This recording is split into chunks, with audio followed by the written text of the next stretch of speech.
ओम सर्वरूपे सर्वे सर्वशक्ति समन्विते भविस्त्राही नौ दुर्गा देवी नमस्तुते। नारद जी ने पूछा, प्रभु साध्वी तुलसी भगवान श्री हरि की पत्नी कैसे बनी? इसका जन्म कहाँ हुआ और पूर्व जन्म में है कौन थी? इस साध्वी देवी ने किसके कुल को पवित्र किया था तथा इसके माता पिता कौन थे? किस तपस्या के प्रभाव से प्रकृति की अधिष्ठाता भगवान श्री हरि इसे पति रूप से प्राप्त हुए, क्योंकि ये परम प्रभु तो बिल्कुल निष्पर्श हैं। दूसरा प्रश्न यह है कि ऐसी सुयोगा देवी को वृक्ष क्यों होना पड़ा, और परम तपस्विनी देवी कैसे असुर के चंगल में फंस गई? संपूर्ण संदेहों को दूर करने वाले प्रभु, आप मेरे इस संशय को मिटाने की कृपा कीजिए।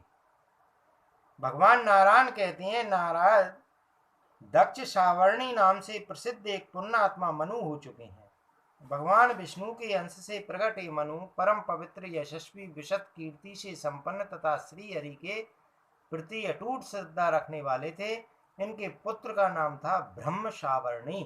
उनका भी अंतःकरण स्वच्छ था, उनके मन में धार्मिक भावना थी और भगवान श्री हरि वे में श्रद्धा रखते थे। ब्रह्म सावर्णी के पुत्र धर्म सावर्णी नाम से प्रसिद्ध हुए, जिनकी इंद्रियां सदा वश में रहती थी और मन श्री हरि की उपासना में निरंतर रहता था। धर्म सावर्णी से इंद्रिय निग्रही एवं परम भक्त रुद्र सावर्णी पुत्र रूप में प्रकट हुए। इन रुद्र सावर्णी के पुत्र का नाम देव सावर्णी हुआ।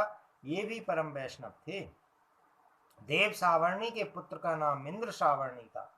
फिर भगवान विष्णु के अन्य उपासक इन इंद्र सावर्णी से ब्रज ध्वज का जन्म हुआ। भगवान शंकर में इस ब्रज ध्वज की असीम श्रद्धा थी। स्वयं भगवान शंकर इसके यहाँ बहुत काल तक ठहरे थे। इसके प्रति भगवान शंकर का स्नेह पुत्र भी बढ़कर था। राजा वृषध्वज की भगवान नारायण, लक्ष्मी और सरस्वती, इनमें किसी के प्रति श्रद्धा नहीं थी। उसने संपूर्ण देवताओं का पूजन त्याग दिया था। अभिमान में चूर होकर वह भद्र मास में महालक्ष्मी की पूजा में विघ्न उत्पन्न उपस्थित किया करता था। माघ की शुक्ल पक्षमी के दिन समस्त देवता सरस्वती की विस्तृत रूप से पूजा करते थे, परंतु वह नरेश उसमें सम्मिलित नहीं होता था। यज्ञ और विष्णु पूजा की निंदा करना उसका मानो स्वभाव ही बन गया था। वह केवल भगवान से मैं ही श्रद्धा रखता था। ऐसे स्वभाव वाले राजा ब्रजध्वज को देखकर सूर्य ने उसे श्राप दे दिया, राजन तेरी श्री नष्ट हो जाए।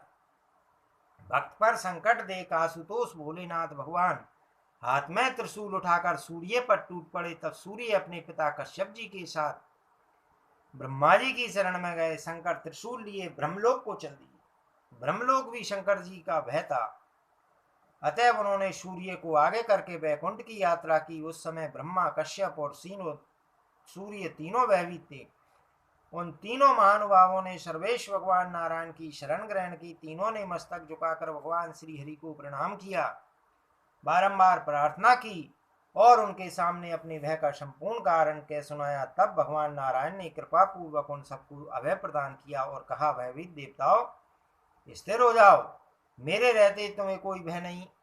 विपत्ति के अवसर पर डरे हुए जो भी व्यक्ति जहां कहीं भी मुझे याद करते हैं, मैं वहीं पहुंचकर तुरंत उनकी रक्षा करता हूं। देवो, मैं अखिल जगत का कर्ता वर्ता हूं। मैं ही ब्रह्म रूप से सदा संसार की सृष्टि करता हूं और शंकर रूप से संहार।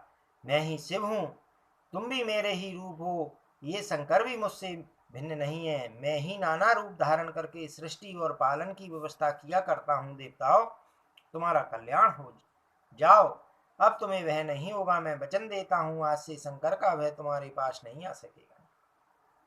वे सर्वेश भगवान शंकर सत्पुरुषों के स्वामी हैं। उन्हें भक्तात्मा और भक्त वत्सल कहा जाता है और वे सदा भक्तों के अधीन रहते हैं। ब्राह्मण, सुदर्शन चक्र और भगवान शंकर, ये दोनों मुझे प्राणों से भी बढ़कर प्रिय हैं। ब्रह्मांड में इनसे अधिक दूसरा कोई तेजस्वी नहीं है। ये शंकर चाहे तो लीला पूर्वक करोड़ों सूर्यों को प्रकट कर सकते हैं। करोड़ों ब्रह्माओं के निर्माण की भी इनमें पूर्ण सामर्थ्य है। इन त्रिशूलधारी भगवान शंकर के लिए कोई भी कार्य असाध्य नहीं है। तथापि कुछ भी बाहरी ज्ञान न रखकर ये दिन रात मेरे ही ध्यान में लगे रहे।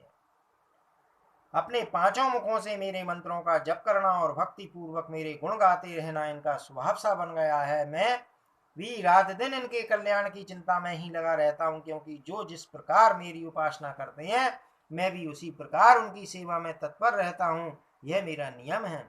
इतने में भगवान शंकर भी वहां पहुंच गए। उनके हाथ में त्रिशूल था, वे वृषभ पर आरूढ़ थे और आंखें रक्त कमल के समान लाल थी। वहां पहुंचते ही वे वृषभ से उतर पड़े और भक्ति विनम्र होकर उन्होंने शांत स्वरूप पर प्रभु लक्ष्मीकांत भगवान नारायण को श्रद्धा पूर्वक प्रणाम किया। उस समय भगवान श्री हरि रत्नमय सिंहासन पर विराजमान थे। रत्न निर्मित अलंकारों से उनका श्री विग्रह सुशोभित था। किरीट, कुंडल, चक्र और वनमाला से वे अनुपम शोभा पा रहे थे। नूतन मेघ के समान उनकी श्याम कांति थी। उनका परम सुंदर विग्रह चार भुजाओं से सुशोभित था और चार भुजा वाले अनेक पार्षद स्वच्छ चमड़ ढुलाकर उनकी सेवा कर रहे थे। नारद, उनका संपूर्ण अंग दिव्य चंदनों से अनुलिप्त था। वे अनेक प्रकार के भूषण और पीताम्बर धारण किए हुए थे। लक्ष्मी का दिया हुआ तांबूल उनके मुख में शोभा पा रहा था। ऐसे प्रभु को देखकर भगवान शंकर का मस्तक उनके चरणों में झुक गया। ब्रह्मा ने शंकर को प्रणाम किया तथा अत्यंत डरते हुए सूर्य भी शंकर को प्रणाम करने लगे। कश्यप ने अतिशय भक्ति के साथ स्तुति और प्रणाम किया। तदनंतर भगवान शिव सर्वेश्वर श्री हरि की स्तुति करके एक सुखमय आसन पर विराज गए। विष्णु पार्षदों ने श्वेत चमड़ ढुलाकर उनकी सेवा की। जब उनके मार्ग का श्रम दूर हो गया तब भगवान श्री हरि ने अमृत के समान अत्यंत मनोहर एवं मधुर वचन कहा। भगवान विष्णु बोले, महादेव, यहाँ कैसे पधारना हुआ? अपने क्रोध का कारण मुझे बताइए। महादेव ने कहा, भगवान राजा वृषध्वज मेरा परम भक्त है, मैं उसे प्राणों से भी बढ़कर प्रिय मानता हूँ। सूर्य ने उसे श्राप दे दिया है, यही मेरे क्रोध का कारण है। जब मैं अपने कृपा पात्र पुत्र के शोक से प्रभावित होकर सूर्य को मारने के लिए तैयार हुआ तब वह ब्रह्मा जी की शरण में चला गया और इस समय ब्रह्मा सहित उसने आपकी शरण ग्रहण कर ली है। जो व्यक्ति ध्यान अथवा वचन से भी आपके शरणागत हो जाते हैं उन पर विपत्ति और संकट अपना कुछ भी प्रभाव नहीं डाल सकते। वे जरा और मृत्यु से सर्वथा रहित हो जाते हैं। भगवान, शरणागति का फल तो प्रत्यक्ष ही है, फिर मैं क्या कहूँ? आपका स्मरण करते ही मनुष्य सदा के लिए अभय एवं मंगलमय बन जाते हैं। परंतु जगत प्रभु, अब मेरे उस वक्त की जीवनचर्या कैसे चलेगी यह बताने की कृपा कीजिए, क्योंकि सूर्य के हिसाब से उसकी श्री नष्ट हो चुकी है। उसमें सोचने समझने की शक्ति भी तनिक सी नहीं रह गई है। भगवान विष्णु बोले, शंभु देव की प्रेरणा से बहुत समय बीत गया, 21 युग समाप्त हो गए। यद्यपि वैकुंठ में अभी आधी घड़ी का समय बीता है, अतः अब आप शीघ्र अपने स्थान पर पधारिए। किसी से भी न रुकने वाले अत्यंत भयंकर काल ने इस समय ब्रजध्वज को अपना ग्रास बना लिया है। यही नहीं, किंतु उसका पुत्र रथध्वज भी अब जगत में नहीं है।